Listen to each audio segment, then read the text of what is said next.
بسم الله الرحمن الرحيم واعلموا أنما غنمتم من شيء فأن لله خمسه وللرسول ولذي القربى واليتامى والمساكين وابن السبيل إن كنتم آمنتم بالله وما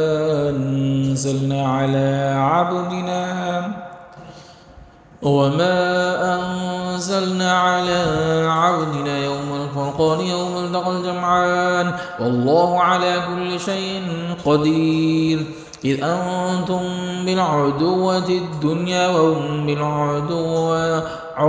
القصوى والركب أسفل منكم ولو تواعدتم لاختلفتم في الميعاد ولكن ليقضي الله أمرا كان مفعولا ليهلك من هلك عن بينة ويحيى من حي عن بينة وإن الله لسميع عليم إذ يريكهم الله في منامك قليلا ولو أراكهم كثيرا لفشلتم ولتنازعتم في الأمر ولكن الله سلم إنه عليم بذات الصدور وإذ يريكموهم إذا التقيتم في أعينكم قليلا ويقللكم في أعينهم ليقضي الله أمرا كان مفعولا وإلى الله ترجع الأمور يا أيها الذين آمنوا إذا لقيتم فئة فاثبتوا واذكروا الله كثيرا لعلكم تفلحون وأطيعوا الله رسوله ولا تنازعوا فتفشلوا وتذهب ريحكم واصبروا إن الله مع الصابرين ولا تكونوا كالذين خرجوا من ديارهم بطرا ورياء الناس ويصدون عن سبيل الله والله بما يعملون محيط وإذ زين لهم الشيطان أعمالهم وقال لا غالب لكم اليوم من الناس وإني جار لكم فلما تراءت الفئتان نكص على عقبيه وقال إني بريء منكم إني أرى ما لا ترون إني أخاف الله والله شديد العقاب إذ يقول المنافقون والذين في قلوبهم مرض غر هؤلاء دينهم ومن يتوكل على الله فإن الله عزيز حكيم ولو ترى إذ يتوفى الذين كفروا الملائكة يضربون وجوههم وأدبارهم وذوقوا عذاب الحريق ذلك بما قدمت أيديكم وأن الله ليس بظلام للعبيد كداب آل فرعون والذين من قبلهم كفروا بآيات الله فأخذهم الله بذنوبهم إن الله قوي شديد العقاب ذلك بأن الله لم يكن غير نعمة أنعمها على قوم حتى يغيروا ما بأنفسهم وأن الله سميع عليم كداب آل فرعون والذين من قبلهم كذبوا بآيات ربهم فأهلكناهم بذنوبهم وأغرقنا آل فرعون وكل كانوا ظالمين إن شر الدواب عند الله الذين كفروا فهم لا يؤمنون الذين عاهدت منهم ثم ينقضون عهدهم في كل مرة وهم لا يتقون فإما تثقفنهم في الحرب فشرد بهم من خلفهم لعلهم يذكرون وإما تخافن من قوم خيانة فانبذ إليهم على سواء إن الله لا يحب الخائنين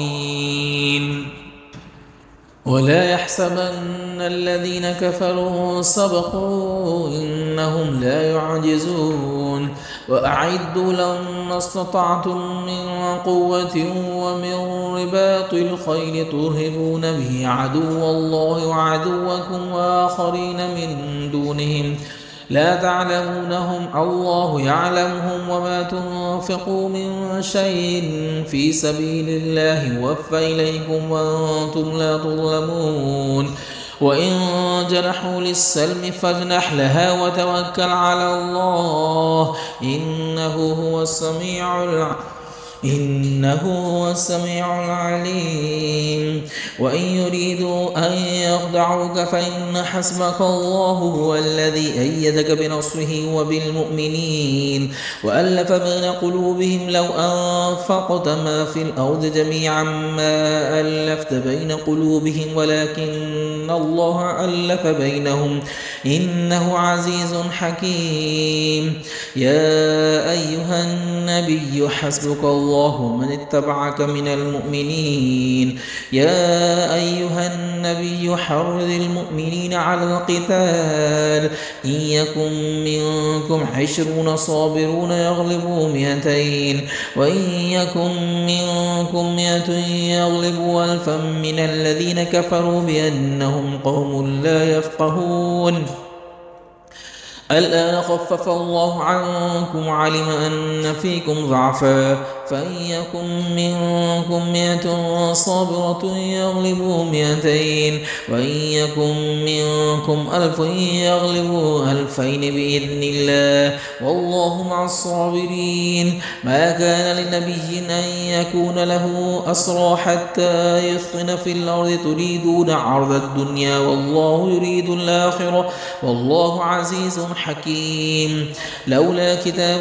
من الله سبق لمسكم فيما أخذتم عذاب عظيم فكلوا مما غنمتم حلالا طيبا واتقوا الله إن الله غفور رحيم يا أيها النبي قل لمن في أيديكم من الأسرى إن يعلم الله في قلوبكم خيرا يؤتكم خيرا مما أخذ منكم ويغفر لكم والله غفور رحيم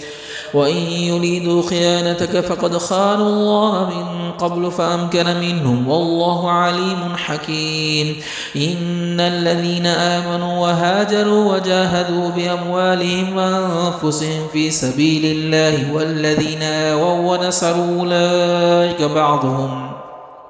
أولئك بعضهم أولياء بعض والذين آمنوا ولم يهاجروا ما لهم من ولايتهم من شيء حتى يهاجروا وإن استنصروكم في الدين فعليكم النصر إلا على قوم بينكم وبينهم ميثاق والله بما تعملون بصير والذين كفروا بعضهم أولياء بعض إلا تفعله تكن فتنة في الأرض وفساد كبير والذين آمنوا وهاجروا وجاهدوا في سبيل الله والذين آووا ونصروا أولئك هم المؤمنون حقا لهم مغفرة ورزق كريم والذين آمنوا من بعد وهاجروا وجاهدوا معكم فأولئك منكم وأولو الأرحام بعضهم أولى ببعض في كتاب الله إن الله بكل شيء عليم براءة من الله ورسوله إلا الذين عاهدتم من المشركين فسيحوا في الأرض 4 أشهر واعلموا أنكم غير معجز الله وأن الله مخزي الكافرين وأذان من الله رسوله إلى الناس يوم الحج الأكبر أن الله بريء من المشركين ورسوله فإن تبتم فهو خير لكم وإن توليتم فاعلموا أنكم غير معجز الله وبشر الذين كفروا بعذاب أليم إلا الذين عاهدتم من المشركين ثم لم ينقصوكم شيئا ولم يظاهروا عليكم أحدا فأتموا إليهم عهدهم إلى مدتهم إن الله يحب المتقين. فإذا انسلخ الأشهر الحرم فاقتلوا المشركين حيث وجدتموهم وخذوهم واحصروهم واقعدوا لهم كل مرصد. فإن تابوا وأقاموا الصلاة وآتوا الزكاة فخلوا سبيلهم إن الله غفور رحيم. وإن أحد من المشركين استجارك فأجره حتى يسمع كلام الله ثم أبلغه مأمنه، ذلك بأنهم قوم لا يعلمون. كيف يكون للمشركين عهد عند الله وعند رسوله إلا الذين عاهدتم عند المسجد الحرام، فما استقاموا لكم فاستقيموا لهم إن الله يحب المتقين. كيف وإن يظهروا عليكم لا يرقبوا فيكم إلا ولا ذمة يرضونكم بأفواههم وتابى قلوبهم وأكثرهم فاسقون. اشتروا بآيات الله ثمنا قليلا فصدوا عن سبيله إنهم ساء ما كانوا يعملون. لا يرقبون في مؤمن إلا ولا ذمة أولئك هم المعتدون. فإن تابوا وأقاموا الصلاة وآتوا الزكاة فإخوانكم في الدين ونفصل الآيات لقوم يعلمون. وإن نكثوا أيمانهم من بعدهم عهدهم وطعنوا في دينكم فقاتلوا أئمة الكفر إنهم لا أيمان لهم لعلهم ينتهون. ألا تقاتلون قوما نكثوا أيمانهم وهموا بإخراج الرسول وهم بدوكم أول مرة أتخشونهم فالله أحق أن تخشوه إن كنتم مؤمنين. قاتلوهم يعذبهم الله بأيديكم ويخزهم وينصركم عليهم ويشفي صدور قوم مؤمنين ويذهب غيظ قلوبهم ويتوب الله على من يشاء والله عليم حكيم. أم حسبتم أن تتركوا ولما يعلم الله الذين جاهدوا منكم ولم يتخذوا من دون الله ولا رسوله ولا المؤمنين وليجة والله خبير بما تعملون. ما كان للمشركين أن يعمروا مساجد الله شاهدين على أنفسهم بالكفر أولئك حبطت أعمالهم وفي النار هم خالدون. إنما يعمر مساجد الله من آمن بالله واليوم الآخر وأقام الصلاة وآتى الزكاة ولم يخش إلا الله فعسى أولئك أن يكونوا من المهتدين. أجعلتم سقاية الحاج وعمارة المسجد الحرام كمن آمن بالله واليوم الآخر وجاهد في سبيل الله لا يستوون عند الله والله لا يهدي القوم الظالمين. الذين آمنوا وهاجروا وجاهدوا في سبيل الله بأموالهم وأنفسهم أعظم درجة عند الله وأولئك هم الفائزون. يبشرهم ربهم برحمة منه ورضوان وجنات لهم فيها نعيم مقيم خالدين فيها أبدا إن الله عنده أجر عظيم. يا أيها الذين آمنوا لا تتخذوا آباءكم وإخوانكم أولياء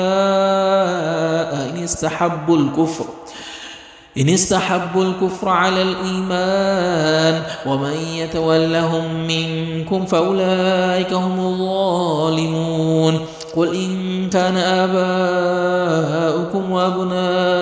آباؤكم وإخوانكم وأزواجكم وعشيرتكم وأموال اقترفتموها وتجارة تخشون كسادها ومساكن ترضونها أحب إليكم من الله ورسوله وجهاد في سبيله فتربصوا حتى يأتي الله بأمره والله لا يهدي القوم الفاسقين. لقد نصركم الله في مواطن كثيرة ويوم حنين إذ أعجبتكم كثرتكم فلم تغن عنكم شيئا وضاقت عليكم الأرض بما رحبت ثم وليتم مدبرين. ثم أنزل الله سكينته على رسوله وعلى المؤمنين وأنزل جنودا لم تروها وعذب الذين كفروا وذلك جزاء الكافرين. ثم يتوب الله من بعد ذلك على من يشاء والله غفور رحيم. يا أيها الذين آمنوا إنما المشركون نجس فلا يقربوا المسجد الحرام بعد آمهم هذا وإن خفتم عيلة فسوف يغنيكم الله من فضله إن شاء إن الله عليم حكيم. قاتلوا الذين لا يؤمنون بالله ولا باليوم الآخر ولا يحرمون ما حرم الله ورسوله ولا يدينون دين الحق من الذين أوتوا الكتاب حتى يعطوا الجزية عن يد وهم صاغرون.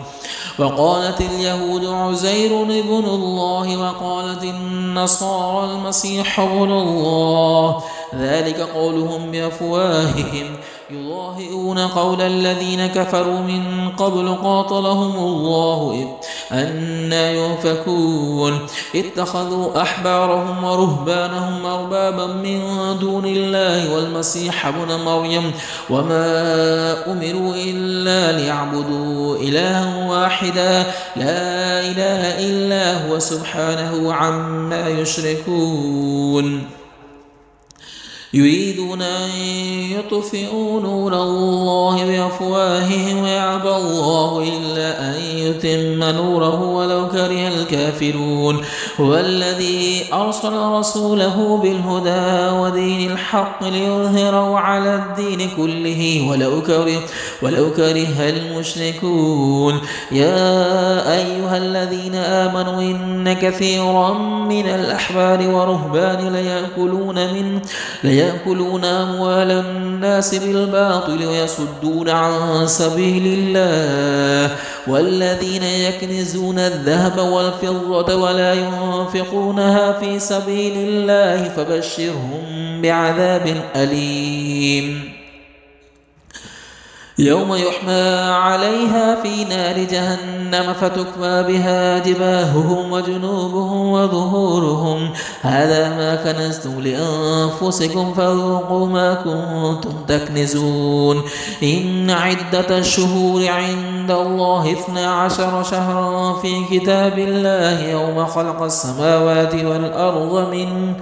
منها 4 حرم ذلك الدين القيم فلا تظلموا فيهن أنفسكم وقاتلوا المشركين كافة كما يقاتلونكم كافة واعلموا أن الله مع المتقين. إنما النسيء زيادة في الكفر يضل به الذين كفروا يحلونه عاما ويحرمونه عاما ليواتوا عدة ما حرم الله فيحلوا ما حرم الله زين لهم سوء أعمالهم والله لا يهدي القوم الكافرين. يا أيها الذين آمنوا ما لكم إذا قيل لكم انفروا في سبيل الله اثاقلتم إلى الأرض أرضيتم بالحياة الدنيا من الآخرة فما متاع الحياة الدنيا في الآخرة إلا قليل.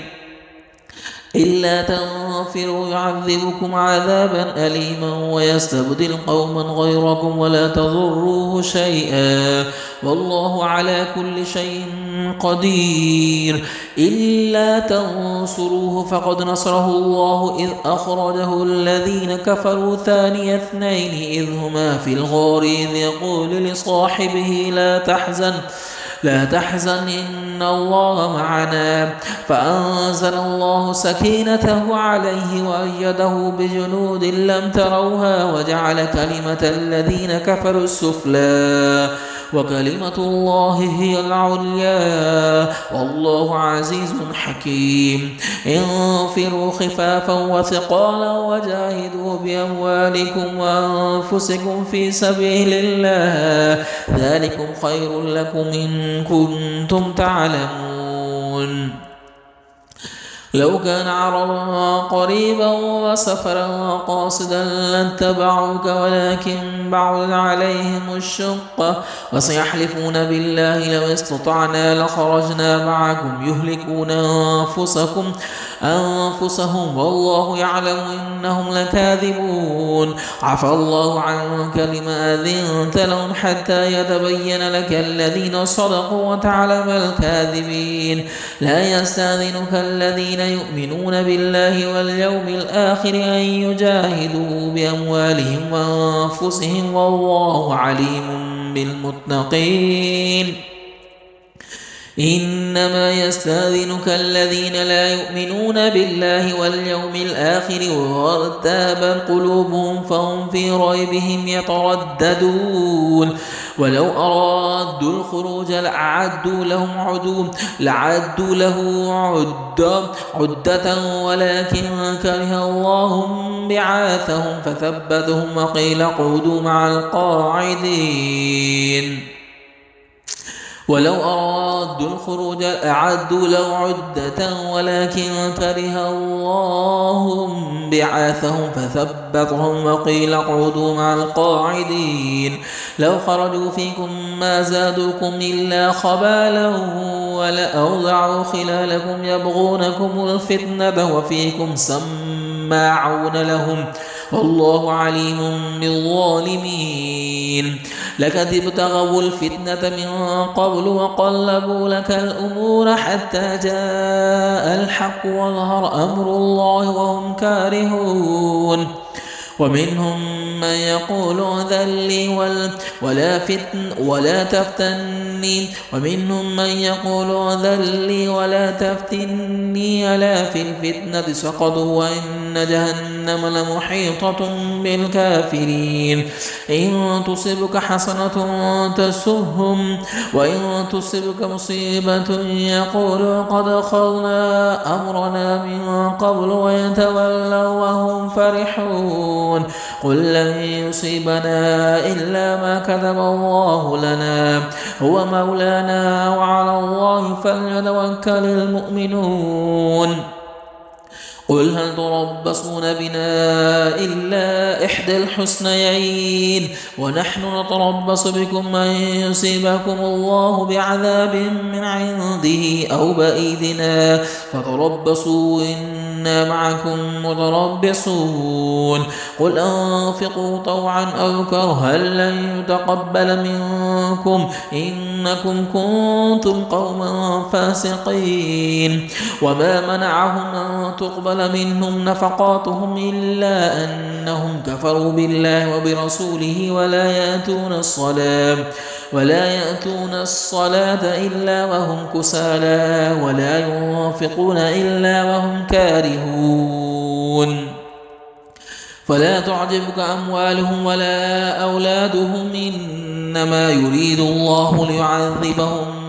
بها في الحياة الدنيا وتزهق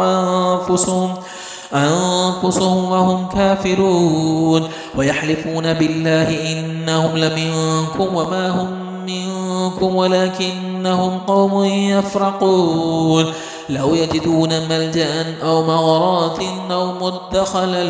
لولوا إليه وهم يجمحون. ومنهم من يلمزك في الصدقات فإن أعطوا منها رضوا وإن لم يعطوا يعطوا منها إذا هم يسخطون ولو أنهم رضوا ما آتاهم الله ورسوله وقالوا حسبنا الله سيؤتينا الله من فضله ورسوله إنا إلى الله راغبون إنما الصدقات للفقراء والمساكين والعاملين عليها والمؤلفة قلوبهم وفي الرقاب والغارمين وفي سبيل الله وابن السبيل فريضة من الله والله عليم حكيم ومنهم الذين يؤذون النبي ويقولون هو أذن قل أذن خير لكم يؤمن بالله ويؤمن للمؤمنين ورحمة للذين آمنوا منكم والذين يؤذون رسول الله لهم عذاب أليم يحلفون بالله لكم ليرضوكم والله ورسوله أحق أن يرضوه إن كانوا مؤمنين ألم يعلموا أنه من يحادد الله ورسوله فإن له نار جهنم خالدا فيها ذلك الخزي العظيم يحذر المنافقون أن تنزل عليهم سورة تنبئهم بما في قلوبهم قل استهزئوا إن الله مخرج ما تحذرون ولئن سألتهم ليقولن إنما كنا نخوض ونلعب قل أبالله وآياته ورسوله كنتم تستهزئون لا تعتذروا قد كفرتم بعد إيمانكم إن نعفو عن طائفة منكم نعذب طائفة بأنهم كانوا مجرمين المنافقون والمنافقات بعضهم من بعض يأمرون بالمنكر وينهون عن المعروف ويقبضون أيديهم نسوا الله فنسيهم إن المنافقين هم الفاسقون وعد الله المنافقين والمنافقات والكفار نار جهنم خالدين فيها هي حسبهم ولعنهم الله ولهم عذاب مقيم كالذين من قبلكم كانوا أشد منكم قوة وأكثر أموالا وأولادا فاستمتعوا بخلاقهم فاستمتعتم بخلاقكم كما استمتع الذين من قبلكم بخلاقهم وخذتم كالذي خاضوا أولئك حبطت أعمالهم في الدنيا والآخرة أولئك هم الخاسرون ألم يأتهم نبأ الذين من قبلهم قوم نوح وعاد وثمود وقوم إبراهيم وأصحاب مدين والمؤتفكات أتتهم رسلهم بالبينات فما كان الله ليظلمهم ولكن كانوا أنفسهم يظلمون والمؤمنون والمؤمنات بعضهم أولياء بعض يأمرون بالمعروف وينهون عن المنكر ويقيمون الصلاة ويؤتون الزكاة ويطيعون الله ورسوله أولئك سيرحمهم الله إن الله عزيز حكيم وعد الله المؤمنين والمؤمنات جنات تجري من تحتها الأنهار خالدين فيها ومساكن طيبة في جنات عدن ورضوان من الله أكبر ذلك هو الفوز العظيم يا أيها النبي جاهد الكفار والمنافقين واغلظ عليهم ومأواهم جهنم وبئس المصير يحلفون بالله ما قالوا ولقد قالوا كلمة الكفر وكفروا بعد إسلامهم وهموا بما لم ينالوا وما نقموا إلا أن أغناهم الله ورسوله من فضله فإن يتوبوا يك خيرا لهم وإن يتولوا يعذبهم الله عذابا أليما في الدنيا والآخرة وما لهم في الأرض من ولي ولا نصير ومنهم من عاهد الله لئن آتانا من فضله لنصدقن ولنكونن من الصالحين. فلما آتاهم من فضله بخلوا به وتولوا وهم معرضون فأعقبهم نفاقا في قلوبهم إلى يوم يلقونه بما أخلفوا الله ما وعدوه وبما كانوا يكذبون. ألم يعلموا أن الله يعلم سرهم ونجواهم وأن الله علام الغيوب. الذين يلمسون المطوعين من المؤمنين في الصدقات والذين لا يجدون إلا جهدهم فيسخرون منهم سخر الله منهم ولهم عذاب أليم. استغفر لهم أو لا تستغفر لهم إن تستغفر لهم 70 مرة فلن يغفر الله لهم ذلك بأنهم كفروا بالله ورسوله والله لا يهدي القوم الفاسقين. فرح المخلفون بمقعدهم خلاف رسول الله وكرهوا أن يجاهدوا بأموالهم وأنفسهم في سبيل الله وقالوا لا تنفروا في الحر قل نار جهنم أشد حرا لو كانوا يفقهون. فليضحكوا قليلا وليبكوا كثيرا جزاء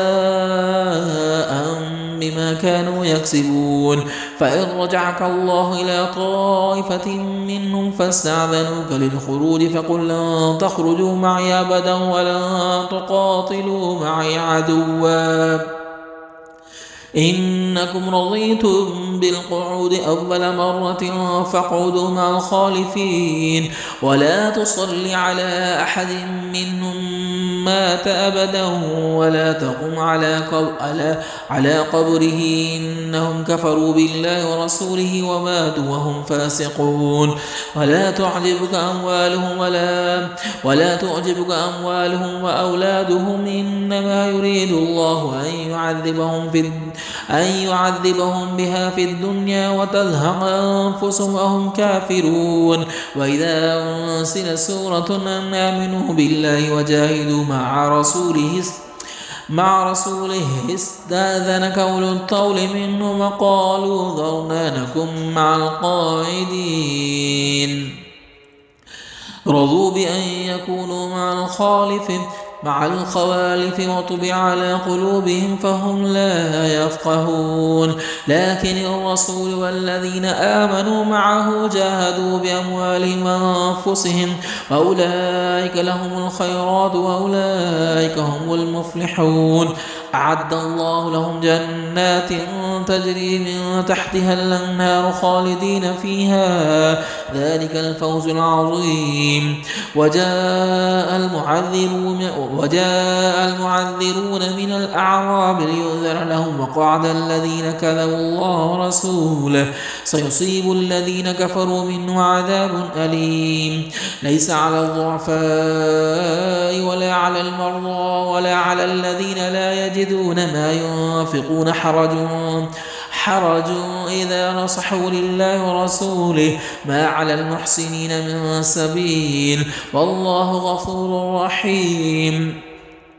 ولا على الذين إذا ما أتوك لتحملهم قلت لا أجد ما أحملكم عليه تولوا وأعينهم تفيض من الدمع حزنا ألا يجدوا ما ينفقون. إنما السبيل على الذين يستأذنوك وهم أغنياء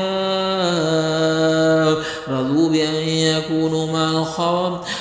بأن يكونوا مع الخوالف وطبع الله على قلوبهم فهم لا يعلمون.